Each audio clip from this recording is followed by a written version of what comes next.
Agora a gente vai partir da CPMI dos atos antidemocráticos para a CPI do MST. Ontem foi dia de vitória para a oposição e dia de derrota para o governo Lula, porque ontem, além da convocação daqueles que ele tentou blindar, que o governo tentou blindar, também houve um verdadeiro show de argumentação do convocado, que era o Silvinei Vasquez. Hoje, a coisa muda um pouco na CPI do MST. Também continua sendo derrota para o governo Lula. E dessa vez, dois nomes cruciais foram convocados. Estou falando para vocês do Stedley e do Zé Rainha. Stedley foi aquele líder do MST que foi à China com Lula, bancado com o dinheiro do povo, enquanto que o Zé Rainha é aquele que foi preso no estado de São Paulo por supostamente estar extorquindo fazendeiros aqui no estado de São Paulo.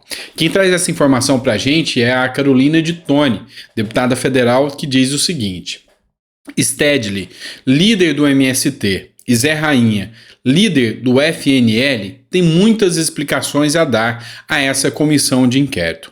Hoje, os requerimentos de convocação dos dois foram aprovados pelos parlamentares. Muitos crimes estão sob investigação na CPI e as fichas corridas do MST, do FNL, dispensam apresentações. Mas só para dar um exemplo recente de cada, lembremos que Zé Rainha foi preso pela Polícia Civil, tendo sido mantido preso após audiência de custódia e responde agora em liberdade provisória por extorsão e ameaça a produtores rurais, além de diversos outros crimes. E Stedley viajou com Lula à China em pleno Abril Vermelho, com uma onda de invasões de terra que ele mesmo convocou em curso para todo o país.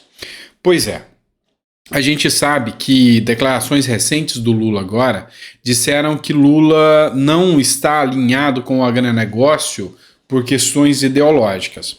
Então, quando Lula coloca o motor econômico do país, o agronegócio, e coloca os invasores de terra do MST na mesma balança, Lula já declarou: ele defende e governa para os invasores e não para quem produz no Brasil.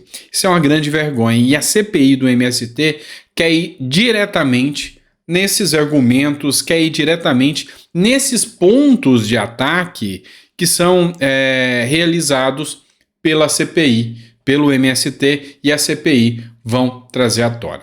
Um assunto que a gente precisa falar agora é do que pode acontecer no dia 22, amanhã.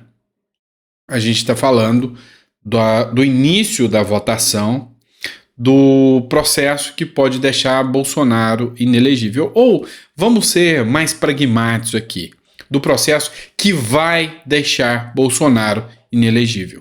Essa já é a aposta. Todo mundo já está contando certo que Bolsonaro vai ficar inelegível. E mais uma questão, agora mais uma prova, reforça a robustez do que a gente argumenta aqui de que Bolsonaro vai ficar inelegível. Essa semana, o Guilherme Boulos deu uma entrevista no UOL, onde ele falou que não tem que ter medo da opinião pública. Tem que deixar o Bolsonaro inelegível para acabar de vez com o bolsonarismo e eliminar a direita de uma vez por todas. Essa é a linha de pensamento deles. Agora, essa matéria da Revista Oeste diz o seguinte, exclusivo: o TSE, que é o Tribunal Superior Eleitoral, convoca jornalistas estrangeiros para julgamento de Bolsonaro. Mas tem um ponto especial disso aqui. O Tribunal Superior Eleitoral, o TSE, convocou correspondentes estrangeiros para o julgamento contra o ex-presidente Jair Bolsonaro. São aqueles convocados pelo TSE. Não se diz aqui que foi aberta para a imprensa internacional. Jornalistas foram convocados. E vocês vão entender onde eu quero chegar. Em uma série de e-mails enviados a associações de correspondentes estrangeiros, a assessoria de imprensa do TSE convocou jornalistas estrangeiros para participar do julgamento da ação de investigação contra Bolsonaro. Tá, o que essa matéria aqui da Revista Oeste traz e o que a gente vê aqui de estratégia por parte do TSE, da publicidade internacional, mostrando que, dentro da narrativa, Bolsonaro realmente atentou contra a democracia e de que ele não é, de forma alguma, perseguido político. E para que isso aconteça no plano internacional, convoca-se jornalistas. Deve ser uma coisa muito difícil encontrar jornalista de esquerda durante o mundo, né? Ironia. Convoca-se jornalistas com uma ideologia à lá, digamos assim, pró-establishment, e aí esses jornalistas darão a versão dos fatos, ou seja, a narrativa. Vamos usar aqui a palavra que Lula adora usar, a narrativa que compõe aqui a inelegibilidade de Bolsonaro. É isso que eu percebo. Então, quando eu vi essa matéria, a primeira coisa que me veio à cabeça, já sei, eles querem trazer a narrativa e entregar essa narrativa internacionalmente. Ou seja, amanhã é inegável que acontecerá a inelegibilidade de Bolsonaro. Matéria da CNN. A CNN, defesa de Bolsonaro, diz que pedirá ao TSE retirada de pontos sigilosos do processo de inelegibilidade. O relator Benedito Gonçalves diz que sigilo nas alegações finais é para preservar depoimentos e ações que estão em segredo de justiça. Na minha visão, será negado. Ou seja, vai manter-se em segredo de justiça. O que, para um eleitorado de 58 milhões de pessoas que votaram em Bolsonaro, é uma afronta à democracia. Isso sim é afrontar a democracia. Manter decisões e relatórios e documentos que tornam alguém que foi eleito pelo povo, alguém que posteriormente participou de um pleito com 58 milhões de votos e a população não ter informação direta a todos os dados, documentos, argumentos e narrativas que vão tirar esse opositor do pleito. Isso aí, vocês sabem, tem cheiro de autoritarismo. Isso é complicado quando você vê num regime democrático esse tipo de ação acontecer. Um dos princípios que vigora no regimento, no ordenamento interno, é o princípio da publicidade. É o princípio pelo qual todas as decisões, processos são colocados em aberto para que a população, que a sociedade possa analisar. Matéria do Metrópolis agora, ainda sobre o assunto do Paulo Capelli. Bolsonaro planeja recorrer à Corte Internacional se ficar inelegível. Defesa de Jair Bolsonaro planeja recorrer até mesmo a tribunais internacionais caso o presidente seja considerado inelegível. É uma estratégia inteligente. Vamos lá. Bolsonaro tem chance de ficar inelegível? 99,999%. Tá. Mas e se ele recorrer a um mecanismo internacional, a Corte de Haia, alguma coisa nesse sentido? Ele vai mudar essa decisão aqui? Não, não vai. Mas, ainda que o Bolsonaro consiga uma decisão favorável em uma corte internacional, isso não muda a regra. Mas essa decisão, esse parecer, ele refuta e reforma aqui a decisão que foi feita no Brasil. E serve como prova, e não para que ele possa reverter isso agora. Bolsonaro não está argumentando isso.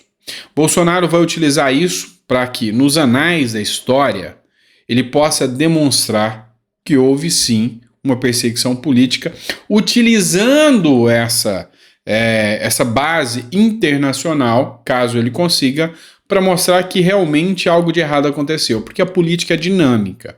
Se hoje ela tem um ponto de vista, amanhã, 2026, talvez não, e 2030, Bolsonaro não é mais inelegível, tá? Dentro da regra cronológica, em 2030, Bolsonaro não é mais inelegível. E se Bolsonaro volta, ele volta com a carta na manga. A paciência é uma virtude da política brasileira, então nem sempre é no tempo que você quer.